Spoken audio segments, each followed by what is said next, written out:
Hey, welcome to Wednesday. It is, in fact, Wednesday, and I'm glad you guys could make it.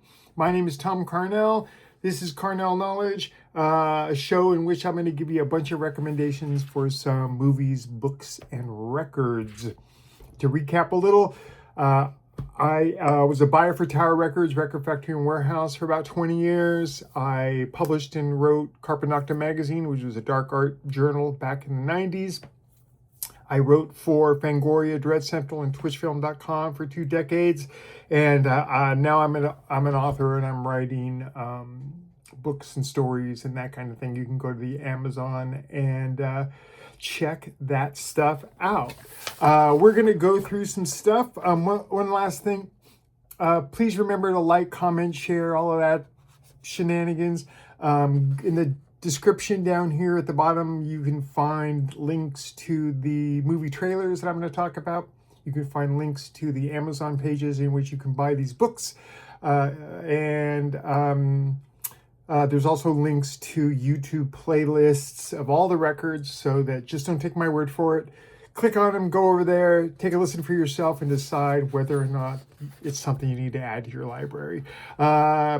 If you comment down there, that's cool. If you feel like you want to talk about something kind of offline, go ahead and email me at tomcarnell@gmail.com. Let's talk movies for a little bit. First movie we're going to talk about is from 1974. It's called Thunderbolt and Lightfoot. It's Michael Cimino, the infamous Michael Cimino, his first film. It stars Clint Eastwood, Jeff Bridges, George Kennedy, Jeffrey Lewis, and Catherine Bach. Synopsis is as follows. With the help of an irreverent young sidekick, a bank robber gets his old gang back together to organize a new heist. This is was a really important film when it first came out. Bridges was nominated for Best Supporting Actor, in which he lost, deservedly so, to Robert De Niro for The Godfather 2. Let's see. Eastwood was set to direct this, but then decided against it. Again, it's the first feature for Michael Cimino. In my research, I found that Clint Eastwood turned down the lead role in Charlie Varick, which was wild to me. I can't imagine that film with Clint Eastwood in it. Walter Matthau did such a great job. This is a crime romp. It's fun, it's exciting, the ending's a little downbeat, but it's also what it needs to be. I enjoyed this a lot. I remember when it first came out, went to the theaters to see it. Yeah, back in 1974. It's great, fun, absolutely. Jeff Bridges is a hoot, and Clint Eastwood is suitably stoic as our lantern-jawed hero. And it's well worth checking out. I believe it's available on Tubi. Most of this stuff is probably going to be available on Tubi. I watch a lot of Tubi. What can I tell you? Let's see. Second film, 1977, directed by John Flynn, who directed things like Steven Seagal's Out for Justice. He also directed a really underrated movie with James Woods and Brian Dennehy called Bestseller. I might do that on this show, actually. That's a great movie as well. But this, what I'm talking about, is 1977's Rolling Thunder. It stars Tommy Lee Jones and William Devane. It's about a recently returned Vietnam POW who loses his family and his right hand during a violent home invasion and goes out and seeks revenge. This is an exploitation film from stem to stern. One of Quentin Tarantino's favorite films. He even named his production company Rolling Thunder Pictures. I learned that it was co-written by Paul Schrader. John Milius was going to direct it at one point, but turned it down. Chris Christopherson was going to star in it, which I think would have made an interesting choice. But again, a classic of exploitation cinema. It's very gritty. Tommy Lee Jones plays the affected veteran really, really well. This is a great movie. It's dour and it's sort of depressing, but the action is like straight out of a grindhouse, man, and it's super fun. So again, Rolling Thunder, 1977. Check it out. Third film, 1971, directed by Ed Sheeran. It's his first film. He went. they got him from, he was directing a stage version of The Great White Hope. It's called VALDEZ is Coming. Stars Burt Lancaster, Susan Clark, who starred as the mom on Webster. Let that sink in. It also stars Richard Jordan in a smaller role. Has to do with the Mexican-American sheriff, Burt Lancaster, who must resort to violence against a powerful rancher in order to get compensation for the pregnant Indian widow of a wrongly killed black man. It's based on a book by Elmore Leonard. Marlon Brando, I read, was going to be this. This is one of those great, albeit unsung Westerns that not a lot of people talk about. You know, Westerns, I talk a lot about Westerns because I love them. I found in my latter, my growth, I grew up being a big Japanese samurai fan, a Chambara and Judageki fan, and that's kind of over the years mutated into a love of Westerns. I blame Ryan Ebel because he got me reading a Frank O'Rourke book called Mule for the Marquesa that was later turned into the movie Professionals, something I've covered here. And now I love them. I think they're great. My wife's a huge spaghetti Western fan, so you're going to hear a lot about Westerns. It's a style of film that doesn't get much love nowadays, and when they do get made, they're made on a dime, and they're really cheesy. And you can see them coming. They're all shot on high definition video. They look like crap, and the stories are lame, and there's just not enough money to them. They used to be such a big deal. I can remember going to see Sons of Katie Elder with my mom at a drive-in when I was just a boy. And yeah, I don't know. Anyway, Valdez is coming. It's great. It's great. It's violent. It's moody. It's exciting. And no one talks about it. So you should not be that person. You should go check it out. And again, I think it's on Tubi. Let's see. Fourth film. We're going to go with, from 2000. The original title is BATORU ROWAIARU. I'm screwing that up. I apologize. Everyone knows it as Battle Royale. It's directed by Kiji Fukasaku, who did things like Samurai Rebellion and the Battle Without Honor Humanity series, those are great. Those are great. Stars Chiaki Kuriyama, who played Gogo Yabari in Kill Bill. Stars Tetsuya Fujiwara and the great Beat Takeshi Kitano. He's an actor, he's a director, he did things like Sonatine and Violent Cop and all that kind of stuff. He's also did a show on Japanese TV called Takeshi's Castle that has been sort of revamped as Most Extreme Elimination Challenge. He's the actor that is Vic Romano. So in the synopsis is as follows. In a dystopian future, a group of students from a Japanese high school are forced by the government to compete in a battle. It's one of those things where everyone's given space and time and a map and one weapon. That weapon could be everything from a submachine gun to a knife to a pot lid. And their instructions are, they all have been fitted with collars, and they are told that they must kill one another until only one person exists in 3 days, and at the end of the 3 days, if they decide like, well, we're not going to kill each other, and all of their collars explode. So it's kind of like forcing them to murder each other. And what can I tell you? This is a great movie. Battle Royale 2, not so much, but this first one is a great film. It's exciting, it's intriguing, it's sci-fi kinda, talks a lot about, it's what I call a Romerian film, like George Romero. George Romero once said, drama can be created by taking a group of people, locking them into a space, and just watching the characters bounce off one another. And this is that, only it's set on an island. Members of Japanese parliament tried to get both the book and the film banned, which only made it more popular amongst the young people of the country. There was a U.S. remake planned at one point, and then Hunger Games happened, and that went right out the window. The director, check him out. Go to IMDb and check out Kinji Fukasaku. All of his films are awesome. He would turn 70 during the production of this, and he was like 73 when they did Battle Royale 2, which is wild. The painting that you see at the film was done by Beat Takeshi. It's great. It kind of ruins it going in knowing what you're getting. If I had gone in cold, it might be different.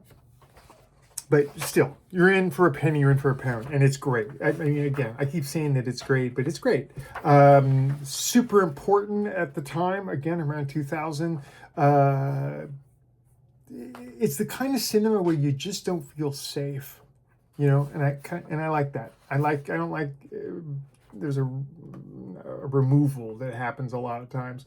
But this, you think the director is out of his mind, the scriptwriter is out of his mind. And as you watch the film, you realize that everybody in this thing is out of their mind. Great stuff. Highly recommended. Battle Royale.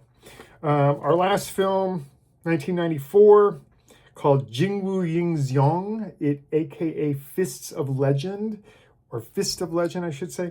Directed by Gordon Chan, who did things like Beast Cops and the Jackie Chan movie, The Medallion. Stars Billy Chan and the great Jet Li.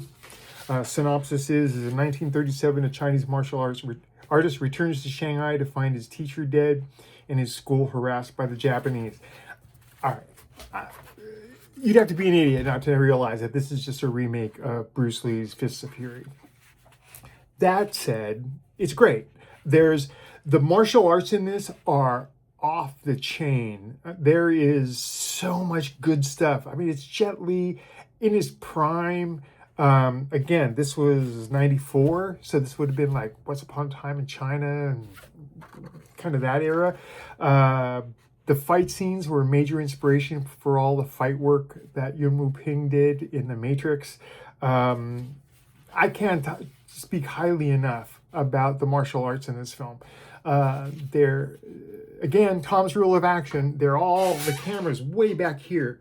So, you know, everyone knows what they're doing. And Billy Chan was a big martial artist, champion in a lot of different styles. Again, Jet Li films get tabled. Not a lot of people talk about this one, but it's fantastic. So check that out. Fist of Legend, 1994. I'm pretty sure it's on Tubi as well. God, I should get a sponsorship, shouldn't I? Let's talk about books now. The first book is this.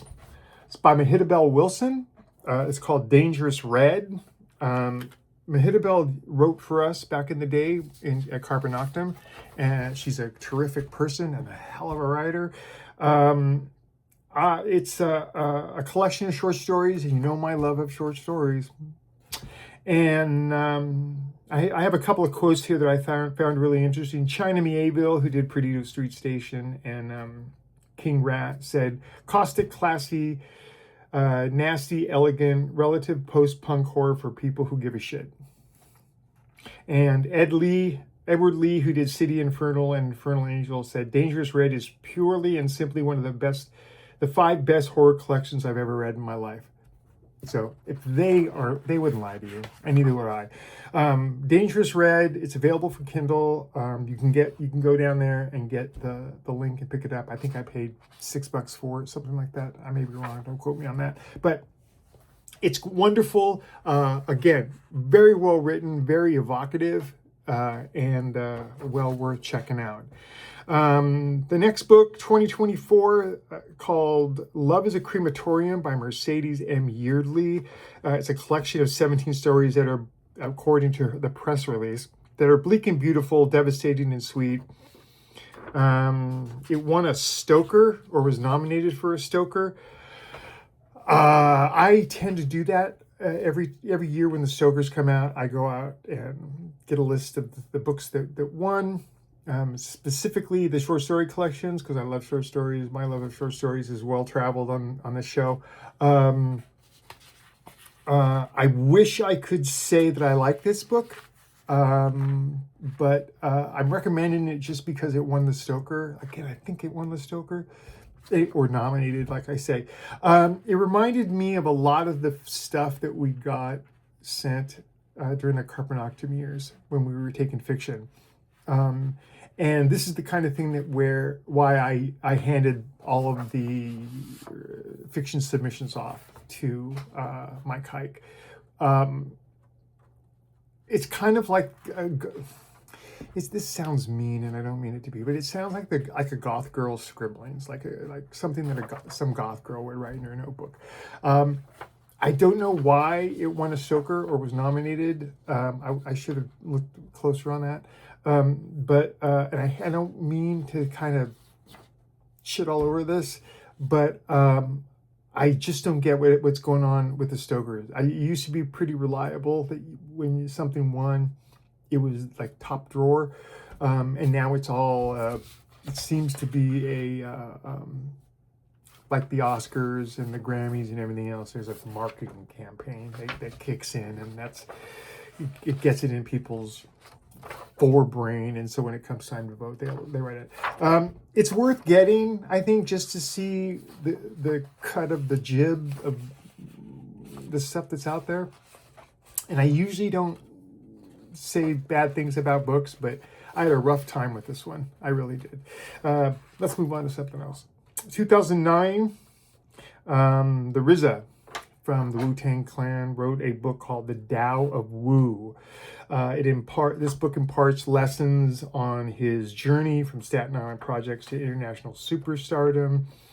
It is a combination of philosophy and history of the band, and of his personal views on recording and his love of chopsocky martial arts movies and everything. If you're a fan of the band, if you're a fan of the RZA, you're going to love this book.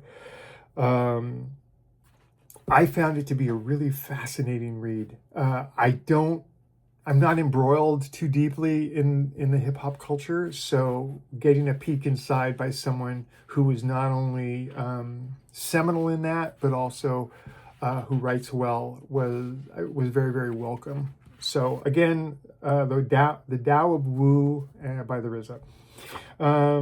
Couple of more. I talked a lot about Ed Kurtz on here.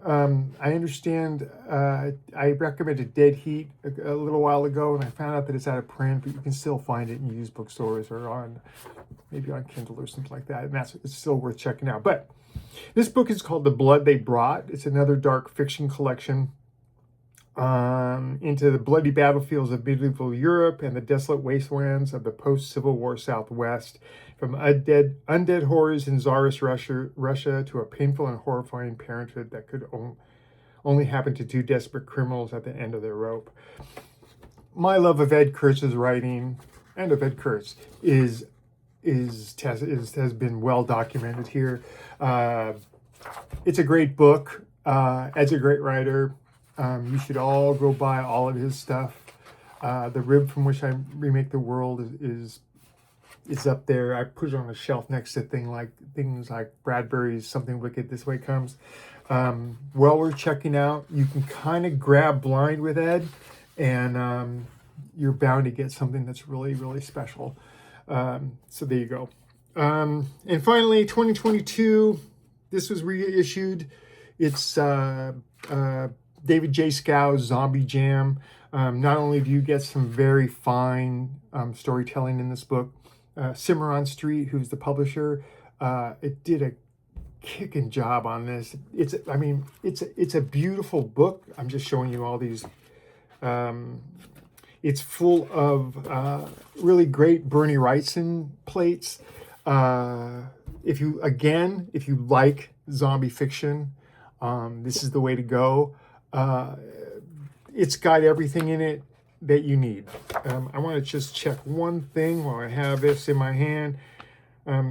It has a story called Jerry's Kids Meet Worm Boy, which is some of the best zombie literature you'll find out there. It's in Skip Inspector's Book of the Dead, which I also covered at one point. So yeah, Zombie Jam, check it out. All of the Cimarron books are really lovely, lovely editions, and you should take a look at those two. Moving on to records, we got some fun stuff here. Let's start here. 2012, the band Straitjackets is a, how do I want to put this? They're like a surf band. They're from Nashville. They're mostly made up of session musicians. They're a surf band who wears lucha libre masks and does in-between banter when you go see them live in this sort of crippled Spanish. But boy, is it good. The album is called Jet Set, and it, again, came out in 2012. This is another one. It's like a spy flick come to life. It's just fantastic. I love this record. I love this band. I've never heard a record from them that I didn't absolutely adore. So if you like surf music, if you like that sort of spy flick vibe, Straitjackets Jet Set will set good. It'll make you good. It reminded me of things like the Surfer Jets, the Bomboras, Messer Chups, the Blue Hawaiians, that kind of thing.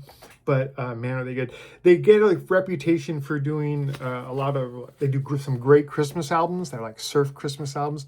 They do a lot of covers of things like the Munsters theme and that kind of stuff. But man, like Jet Set doesn't have any of that. And it's such a great album. Let's see, moving on to the next one, 1982. Japanese fusion band Casiopea. There was a greatest hit collection called Mint Jams. What can I say about these guys? One of the tightest bands you'll ever hear in your life.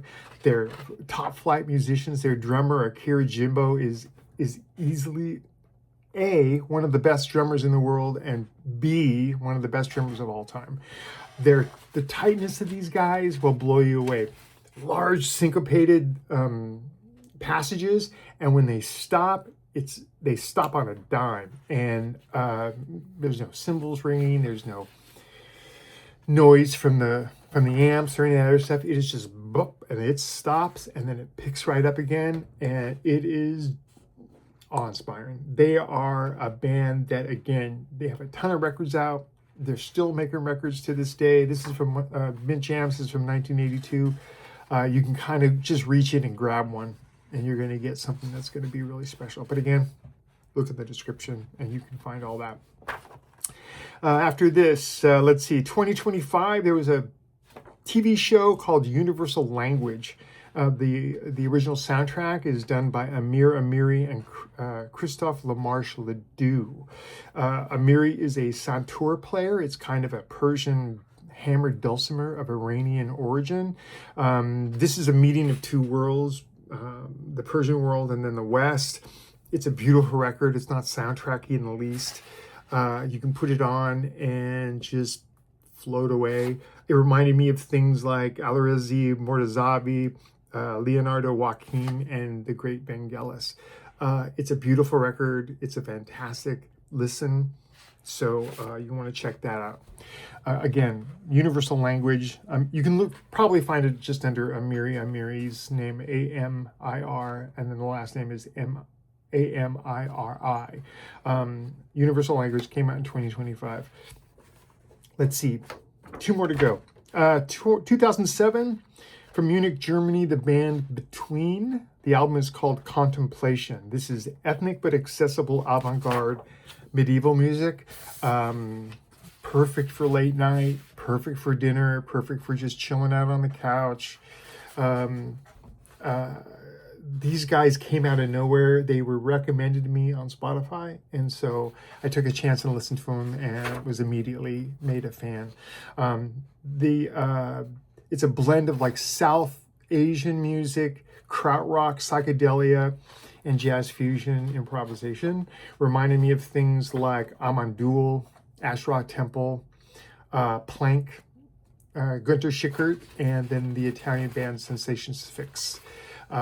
It's great stuff. I plan to dive pretty heavily into the music of Between, but Contemplation was my entry point, and it got replayed on my system over and over again. Well, let's see. And the last thing, this is going to be a little something different. 2025, the album is called NAREIN, NAREIN, N-A-R-E-I-N. The performer is Tul8te, T-U-L, the number 8-T-E. He's an Egyptian artist. This is traditional Egyptian music meets tango / flamenco with modern music overtones. It blends pop, bossa nova, tango, progressive rock. It's performed in Arabic. So if you don't like hearing lyrics in another language, I just dismiss whatever. The lyrics are always questionable anyway. So it's always just another, I think of the voice as another instrument, and I never get hung up on it, whether it's in English or if it's in Egyptian or any other language. He performs wearing a mask. There's some videos out there. Again, if you go to the playlist, you'll see some of his videos. But it's great. I stumbled upon it. Every Friday I go through all of the new releases.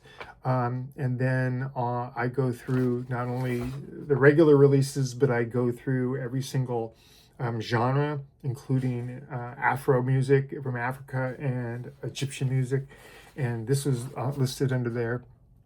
Had an intriguing cover, so I clicked on it, and good stuff. Absolutely loved it. And that's going to do it. That's another Wednesday for you. I hope everyone's enjoying this stuff. Please comment. Let me know. I'll get right back to you. I work really hard on trying to find things that other people aren't talking about. I'm trying to do more and more reaching out and sort of getting people to get exposed to the channel. So by all means, if you could share this onto your social media, I would be very, very grateful. But other than that, I will be back on Friday, and I'll have 15 more titles for you, and we'll talk a little bit about it. Until then, have a good week.